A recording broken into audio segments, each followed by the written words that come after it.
I'd like to start out by just telling just a little bit of a story. It's a story about a forest called the political forest.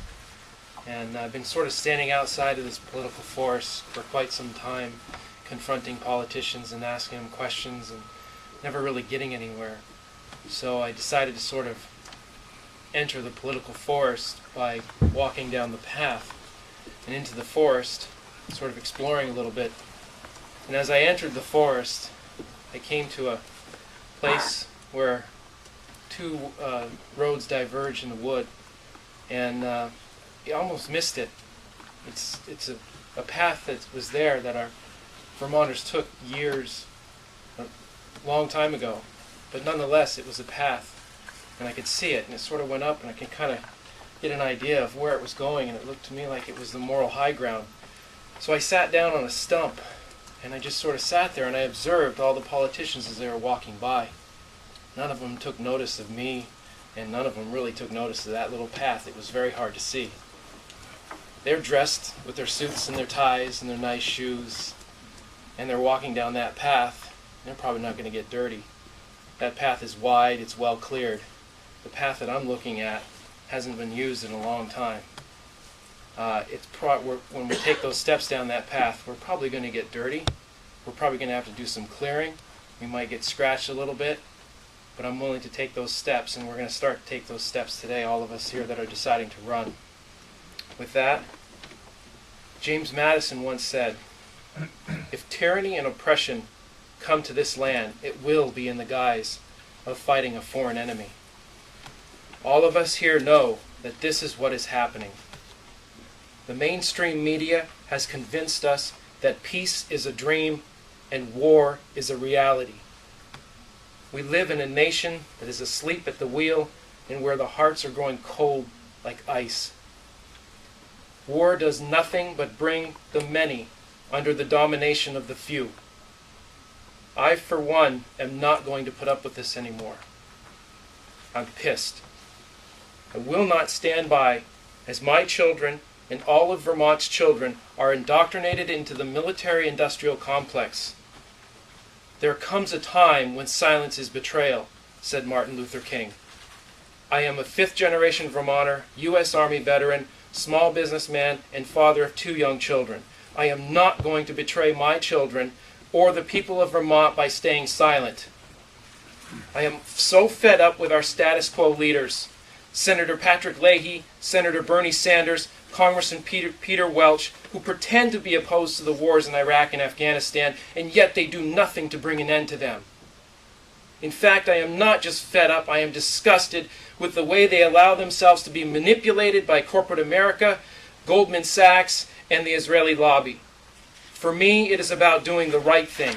For them, it is about playing the game, and if they are winning or losing. The Republicans want to steal our money. The Democrats want to give it all away. The middle ground has been compromised, and common sense has been lost. The lawmen in D.C. act like the bills they write are none of our business. The politicians get a steak, while the common man keeps eating shit and grinning. Calvin Coolidge may have been the last honest president of the United States of America, and as he once said, if the spirit of liberty should vanish in other parts of the Union, and support of our institutions should languish, it could all be replenished from the generous store held by the people of this brave little state of Vermont. Vermont is where we must take our stand against this tyranny. Vermont is where we will bring change. Vermont is where we will restore liberty. Vermont is where we will restore freedom. Vermont is where this can be done. The future of our children and our culture is at stake. The invisible chains of the federal government have reached deep into our communities at the heart of our culture. Locally controlled and funded schools are the foundation of local culture. The federal government has systematically dismantled our local school control. Small local schools are the bedrock of local culture. Ethan Allen once said that the gods of the hills are not the gods of the valley. Well, I say the gods of the American Empire are not the gods of Vermont. So what are we going to do about it? The Declaration of Independence is a secessionist document. It is time. We are the ones we've been waiting for. Secession is our only alternative to the overreaching powers of a corrupt federal government. Let's face it, the system is broken. Therefore, it is ungovernable. Secession must be used to restore liberty. I get sick and tired of people telling me that I am un-American or a radical. Don't let anyone tell you that you are unpatriotic, un-American, anti-American, or a radical. I put forth to you that we are the true patriots. We are the true Americans. We are the voices of the anti-federalists. We are the revolutionaries. I say we need to bring about the dissolution of the Union.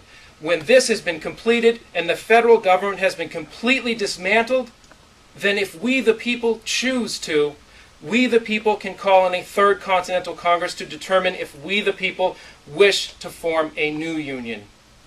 We are the real patriots. We are the real Americans.